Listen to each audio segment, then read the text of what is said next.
When you come to a high-risk clinic, somebody has felt that your risk is increased, whether that's your family doctor or whether that's because of a mammography finding or a biopsy finding, or because you yourself have some concern about your risk. When you come to a high-risk clinic, the first thing we do is we take a really thorough history.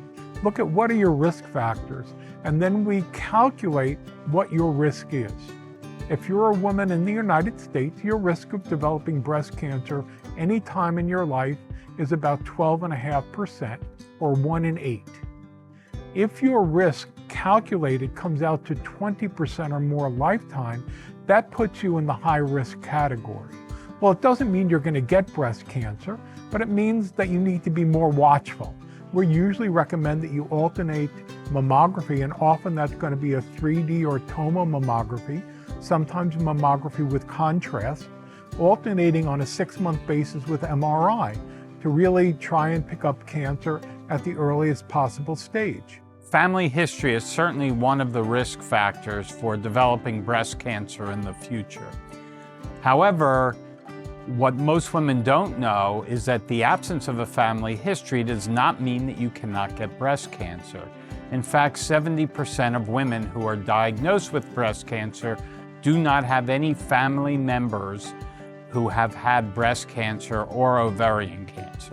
The most common genetic mutations, when they're found, are in what's called the BRCA1 or BRCA2 genes, also known as the BRCA genes. They probably account for about 50 to 70% of all the inherited genetic mutations that predispose towards breast cancer. And we have a number of computer-based models that we can utilize to try and put a number on that to help you better understand your degree of risk and what options are available to you. The one that we use the most often is called the Tyrer-Cuzick model, and it provides a woman with both an estimate of her risk of developing breast cancer over the next 10 years, as well as her risk of developing breast cancer over the course of her lifetime. Remember that knowledge is power, and remember that avoiding facing risk is not in your best interest. If you have a family history or a personal history that suggests your risk is increased, you're better off knowing what that risk is, what can we do to reduce that risk, and how can we partner with you to do both ongoing screening to detect cancer should it develop, and what we can do to prevent cancer from developing. But the most important step, the first step, is pick up the phone, call us, ask questions, let us know how we can help you. If you're not at high risk, great.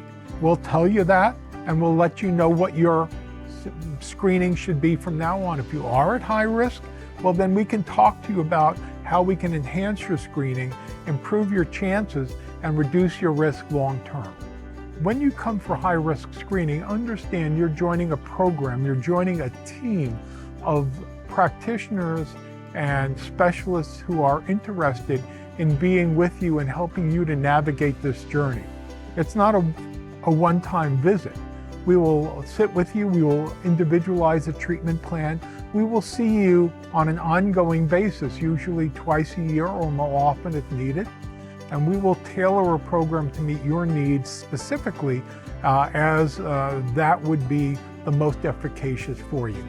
What we're going to do is assess the risk, talk to you about the simple things that can be done to reduce that risk or enhance your screening effectiveness, and then provide you with the options. In the end, you're really in the driver's seat.